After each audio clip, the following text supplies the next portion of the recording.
تحریک آزادی میں علماء کا کیا کردار ہے، آئیے جانتے ہیں۔ اس پورے بر صغیر میں 1000 سال تک مسلمان نے حکمرانی کی ہے، 1000 سال بلا شرکت غیر، 1000 سال مسلمان نے حکمرانی کی ہے۔ یہ وہ دور ہے جسے مغلیہ دور اور مغلیہ سلطنت کہا جاتا ہے۔ اچانک تاج برطانیہ کے پیٹ میں درد ہوا اور وہ بر صغیر میں بزنس اور تجارت کی غرض سے آیا، اور یہاں پہ آ کے اس نے 1 صدی تجارت کے نام پہ گزاری۔ اس 1 صدی میں اس نے مسلمانوں کے ایمان پہ بھی ڈاکہ ڈالا اور سلطنت اسلامیہ کے غدار بھی پیدا کیے۔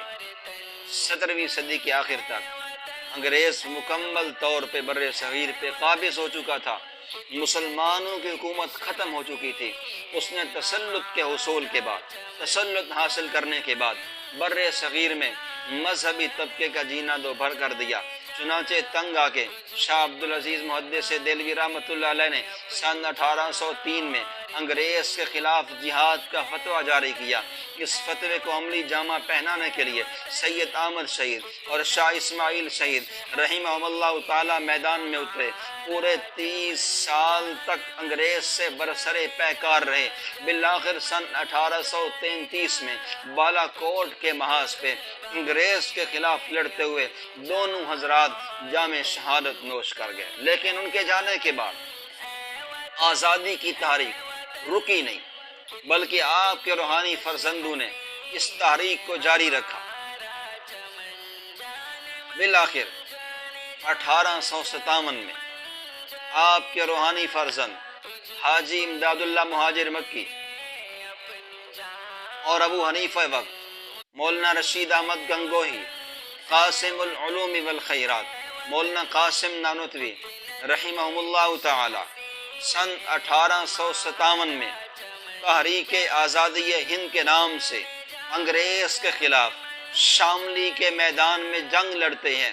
چونکہ مسلمانوں کے پاس افرادی قوت بھی نہیں تھی، عسکری قوت بھی نہیں تھی اور آلات جنگ بھی نہیں تھے، اس لیے بظاہر مسلمان پسپا ہوئے۔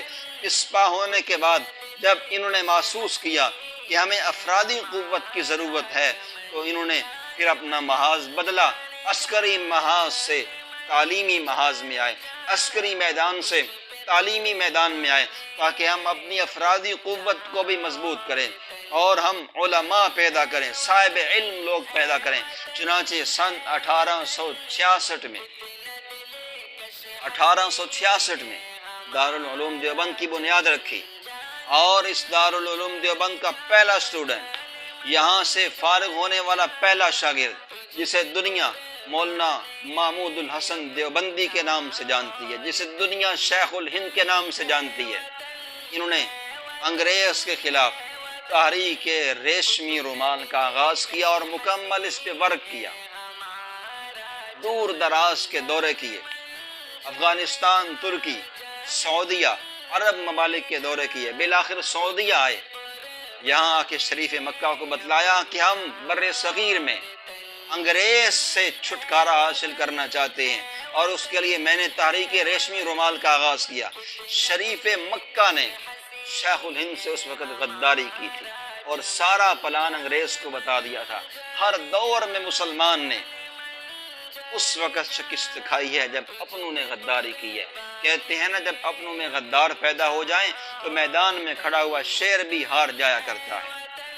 چنانچہ جب شریف مکہ نے یہ ساری پلانیں انگریز کو بتلائی، تو انگریز نے عرض حجاز سے ہی شیخ الہند کو گرفتار کر کے مالٹا کی جیل میں ڈال دیا تھا۔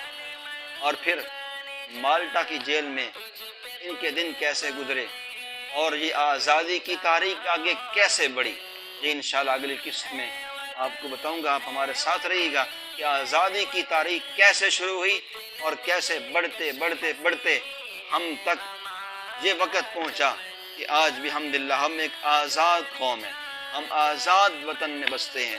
پھر ہم نے پاکستان حاصل کیا، جہاں ہم آزاد عبادت حاصل کرنا چاہتے ہیں۔ اس کا آغاز کیسے ہوا، میں نے آپ کو بتلایا کہ 16ویں صدی میں یہاں انگریز آیا تھا، اور پھر انگریز کو بھگانے کے لیے علماء نے اور عوام نے کیا کیا کردار ادا کیا۔